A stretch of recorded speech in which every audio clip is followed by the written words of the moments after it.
We all need to be able to make phone calls, receive phone calls, and go on the internet while we're out and about. And to do this, we need two basic things: a phone and a SIM card with network access.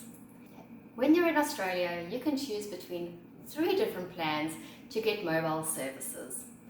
The first option is a phone on a plan, and this is a 24-month contract where you receive a phone, either a new phone or a refurbished phone, and you pay that phone off for 24 months.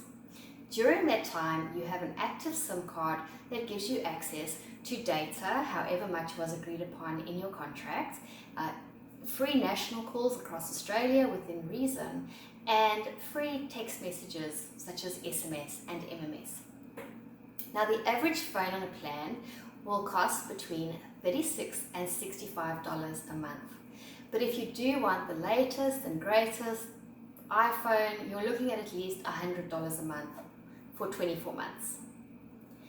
The next two options are where you buy the SIM card only, and this is when you bring your own phone, you have your own phone to use, or you buy a new phone, a second-hand phone, or a refurbished phone.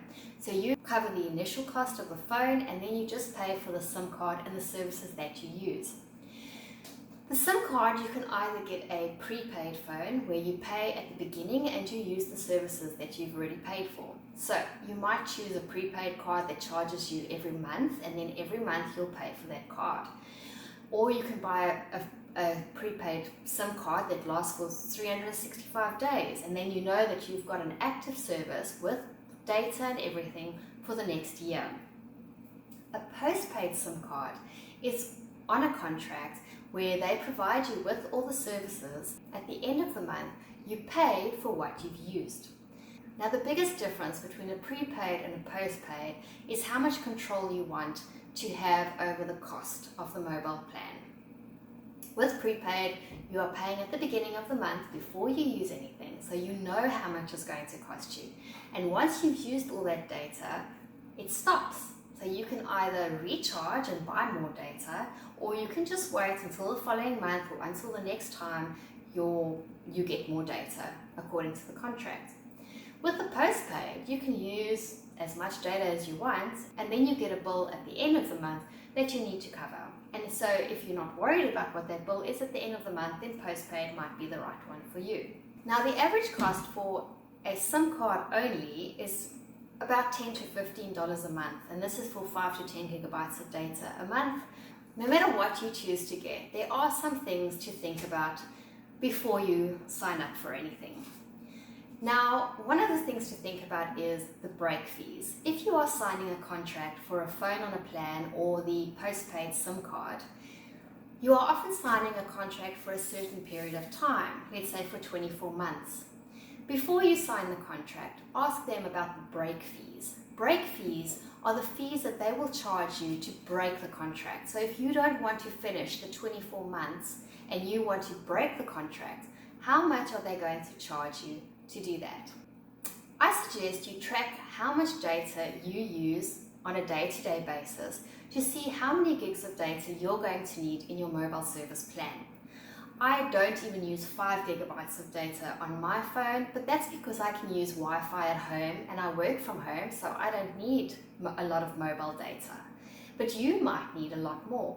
So track it, see how many gigs of data you need, and then you'll know what to sign up for when you get a SIM card. Pretty much all of the offerings over here give you free national calls.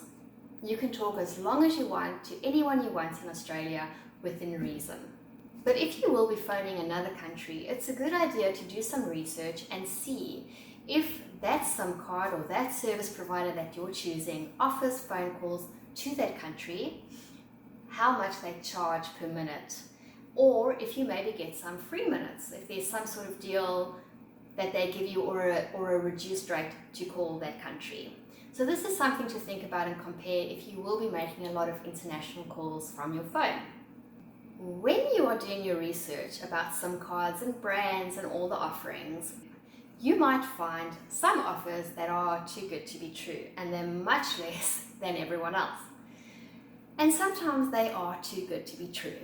And this is because some companies offer you a sign-up special where they give you a really reduced rate for 3 months, and then after 3 months they go back to their usual rate, which is usually higher than their competitors. So have a look for the minimum monthly cost to get an idea of how much they are going to charge you over a long period of time. What is your real average cost going to be? Not just the special that they're offering for the first 3 months. Another thing to think about is the customer support. What sort of customer support do they offer?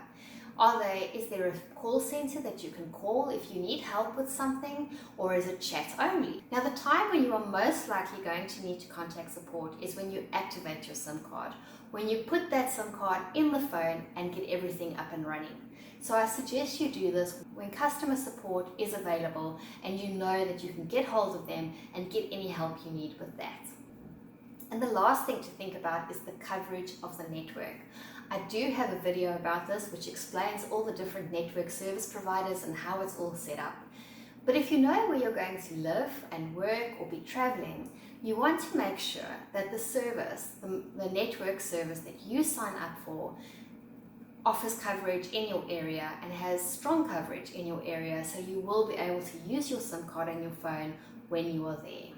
So I hope this helps you. If you really are confused and you don't know where to start, I suggest you do what I did. I bought an Optus Flex 365 SIM card. I bought a new phone and I just used that SIM card. It was valid for 365 days. I paid $180 for it. They often have a special for $150. You get 100 gigabytes or more of data. And I just used that for a year. And after a year, they sent me a link offering me a special to renew my contract or to renew my prepaid card. I did. And I did that for several years. So if you're struggling, you don't want to sign a contract, you're not sure what's going to be the right thing for you, then I suggest you just do something like that. Get a prepaid SIM card, try and bring your own phone or just buy a refurbished phone over here, and give yourself some time to do a little research and see what's the best option for you.